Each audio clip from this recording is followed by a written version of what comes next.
خب تابستون رسیده و کم کم باید شروع کنیم به درست کردن کیک های میوه‌ای مثل توت فرنگی، شاتوت، نمیدونم هلو، زردالو و امروز هم آموزشمون این کیک توت فرنگی به همراه یک کرم پنیری و شکلات فوق‌العاده عالیه. بافتشو ببینین بچه‌ها. پس بریم که با هم دیگه این کیک خوشمزه رو آماده کنیم.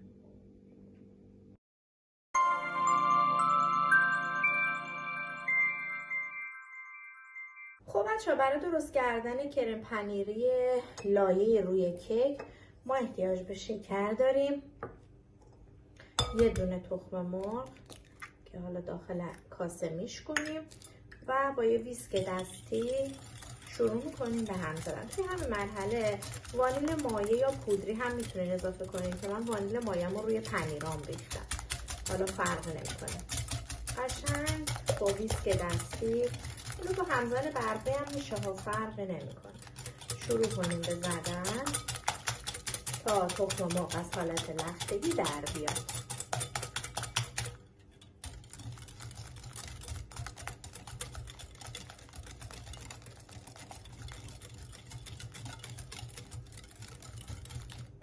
بعد از اینکه تخم مرغ از حالت لختگی در اومد، پنیر رو هم بهش اضافه میکنیم.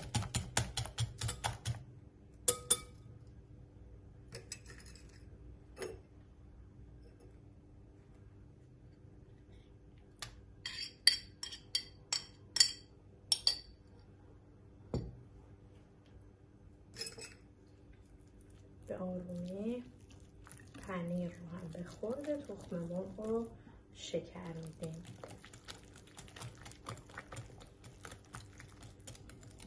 قشنگ مواد رو بچه‌ها مخلوط کنید تا یک دست بشه. خب این از مواد پنیری. یه قیف پلاستیکی این مدلی هم برمیداریم و مواد پنیریمون رو میریزیم داخل قیف و میذاریم کنار و میریم سراغ درست کردن کیک اصلیمون.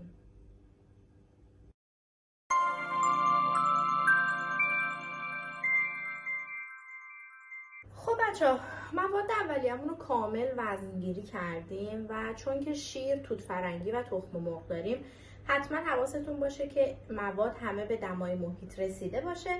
به محض اینکه موادمون رو اندازه گیری کردیم، فرمون رو روی دمای 175 درجه روشن میکنیم تا یه پیشگرمایشی ایجاد بشه. 150 گرم شیر داریم، 150 گرم روغن مایع داریم، 3 تا تخم مرغ داریم، مقدار توت فرنگی و شکلات چیپسی داریم، 300 گرم آرد داریم به همراه 2 قاشق مربا خوری بیکینگ پودر که حتما اول با هم دیگه مخلوط و بعد الک میکنیم و حدود 180 گرم هم شکر داریم.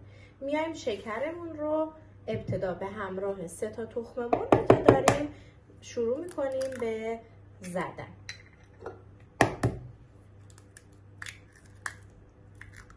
خیلی نکته مهمیه بچه‌ها که حتما تخم مرغاتون به دمای محیط رسیده باشه.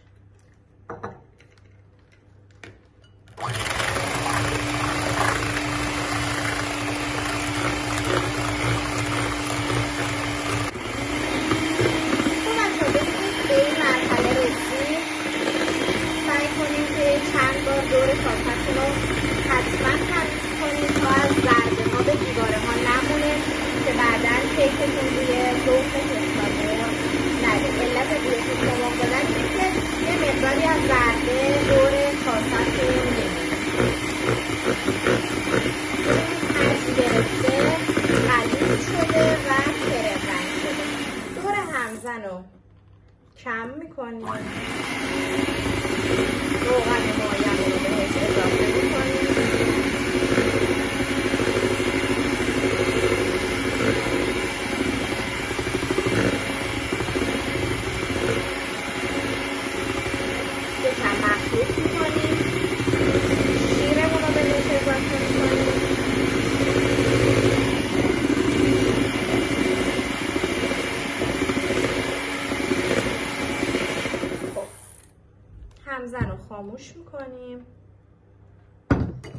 و شروع میکنیم به اضافه کردن آردمون. اگر که شما مثل من همزنتون دور کندش تند نیست، چون این به کوچولو زیادی به قول معروف تند و تیزه، میتونین آرد رو هم با دور کند همزن اضافه بکنید. ببینید اول روی مواد رو با آرد مخلوط کنید که آرد داخل مواد گوله گوله نشه. ببینید به این صورت اول مواد و قسمت رو مخلوط میکنیم و بعد کامل زیر و روش میکنیم. بچه برای این کیک میتونین یه قالب گرد 23 انتخاب کنید، میتونید یه قالب مربع انتخاب بکنید. چون که میخوایم روی کیکمون مشخص باشه و وقتی که برمیگردونیم کیک رو از قالب دوباره قسمت روش رو بیاریم روی صفحه، پس سعی کنیم که از قالب‌های طرحدار استفاده نکنید. از قالب‌های صاف استفاده بکنید، یعنی کف قالبتون صاف باشه. و یه نکته خیلی خیلی مهم دیگه، الان کم کم داریم روی فصل تابستون میریم و میوه های تابستونی مثل زردآلو، مثل توت فرنگی، هلو، انگور، با همه این مدل میوه ها بچه ها میتونین شما چکار کنین؟ کم کم شروع کنین به درست کردن انواع میوه کیک ها.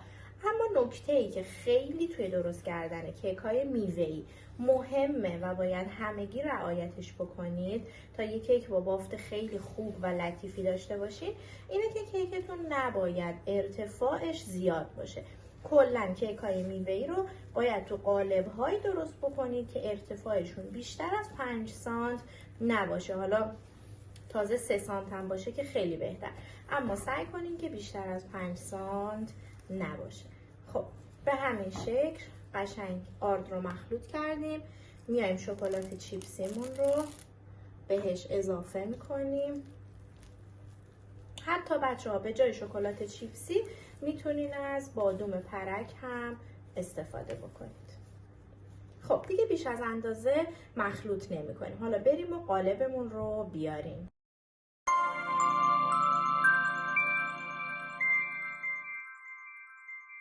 خب من اینجا به خاطر که قالب، حالا همه قالبامو نیاوردم و قالب مربع ارتفاع کوتاه نداشتم، از این پیرکس استفاده کردم. هیچ اشکالی نداره، شما هم میتونین استفاده کنین. میایم کامل پیرکسمون رو با اسپری روغن چرب میکنیم، از مواد کیکمون میریزیم داخلش.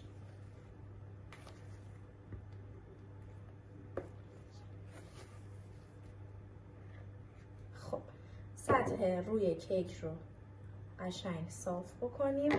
از مواد پنیری که درست کردیم ریختیم داخل قیف. میایم روی کیکمون رو به همین شکل از مواد پنیری پر میکنم.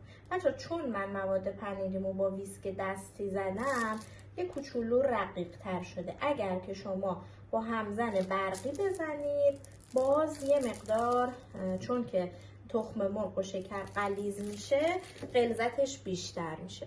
حالا میایم روی سطح کیکمونو کامل با توت فرنگیامون پر میکنیم.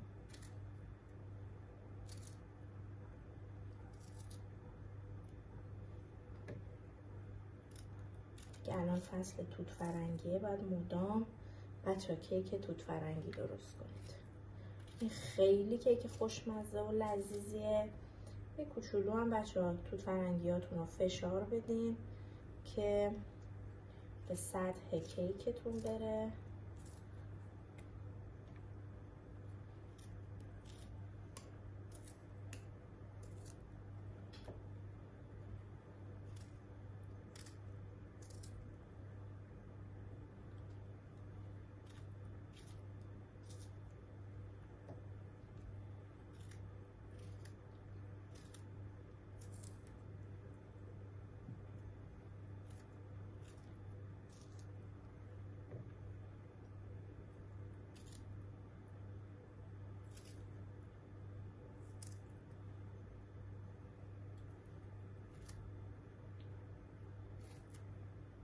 هر جایشو که میبینید توت فرنگی نداره سعی کنید که با توت فرنگی رو پرش بکنید، به خاطر اینکه یه کیکمون کیک توت فرنگیه، میخوام قشنگ عطر و طعم توت فرنگی رو توی کیکمون داشته باشیم. حدوداً احتیاج داره به 35 تا 40 دقیقه زمان برای پخت کاملش. خب مرحله بعدی هم میایم ما بینشم از همین شکلات چیپسی ها میریزیم به همین شکل و میریم که بذاریمش داخل فر تا این خوشمزمون آماده بشه. بچه‌ها ببینید اینم از بافت فوق‌العاده نرم و لطیف کیکمون که یه طعم خیلی خوشمزه از پنیر و شکلات و توت فرنگی داره. یادتون نره که اگه این آموزش رو دوست داشتید حتما سابسکرایب کنید، به دوستاتونم معرفی کنید، بریم که این کیک خوشمزه رو با یه لیوان چایی بخوریم، جای همتونم خالی.